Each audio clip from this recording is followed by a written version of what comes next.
যারা নাকি আজকে এনসিপি করছে, যারা সেদিন টিভি হারুনের অফিসে আটক ছিল, নির্যাতিত হচ্ছে, তাদের অবদানকে কখনো ছোট করে দেখি না।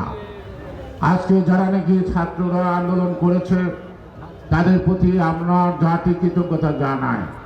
তার অর্থ এই না লুট করেছি আমি ভাই, সব কিছু একা খাই না।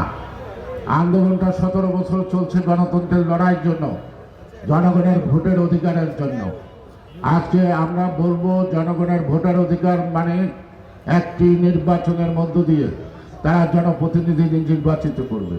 যেই জনপ্রতিনিধিরা সরকার গঠন করবে, যেটা গত 5টি নির্বাচনে সুষ্ঠু অবাধ নির্বাচন অথবা ভোটাররা ভোট কেন্দ্রে নির্বিঘ্নে ভোট দিতে পারে নাই। আমাদের কথাটা ছিল একটাই, আমাদের আন্দোলন একটা, যার যার ভোট শেষে দিবে, যাকে খুশি তাকে দিবে, দিনে ভোট দিনে দিবে, রাত্রে দেবে না।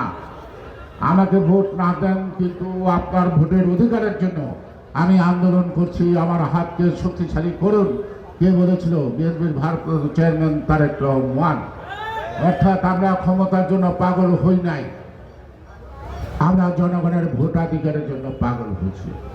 জনগণ যদি ভোট দিতে পাগল হয়ে বিএনপিকে ভোট দেয়, আপনার মানতে অসুবিধা কি? জনসমক্ষে বলতে হবে।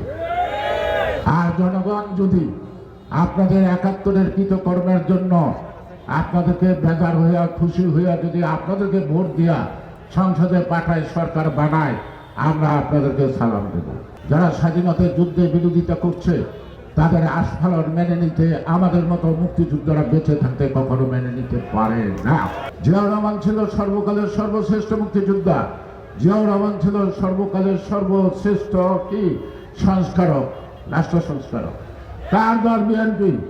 বিএনপি সংস্কারে বিশ্বাস করে, কুসংস্কারে বিশ্বাস করে না। যারা পিয়ার পদ্ধতি বলে, এটা হলো পিছনের রাস্তা, আর আমরা বলতে চাই সামনের রাস্তা। অর্থাৎ সামনাসামনি আসবো, তারপরটাই দিয়ে দেবো। পিয়ার সিস্টেমটা কিন্তু খুব ভালো না, সব দেশে কিন্তু অ্যাকসেপ্টেড না, দু একটা দেশে আইন হচ্ছে। সুতরাং তারা পিছনের রাস্তা পছন্দ করে, সামনের রাস্তা পছন্দ করে না। পিয়ার সিস্টেম আপনি কারে ভোট দিলেন আপনি জানতে পারবেন না, এটা কোনো সিস্টেম না। আমাদের দেশে যে সংস্কৃতি, রাজনীতিতে, নির্বাচনে সব কিছু মিলা, সেই কারণে আমার দেশের মানুষ যাহা বুঝতে অক্ষম, আপনাদের মতো পণ্ডিতরা তা গিলানোর চেষ্টা করেন না।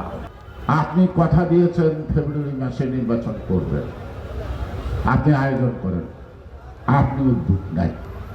কেউ যদি আপনাকে চাপ দেয়, বাধা দেয়, বিএনপি আপনার পাশে থাকবো, আপনার অঙ্গীকার আপনি প্রতিষ্ঠিত যদি করেন।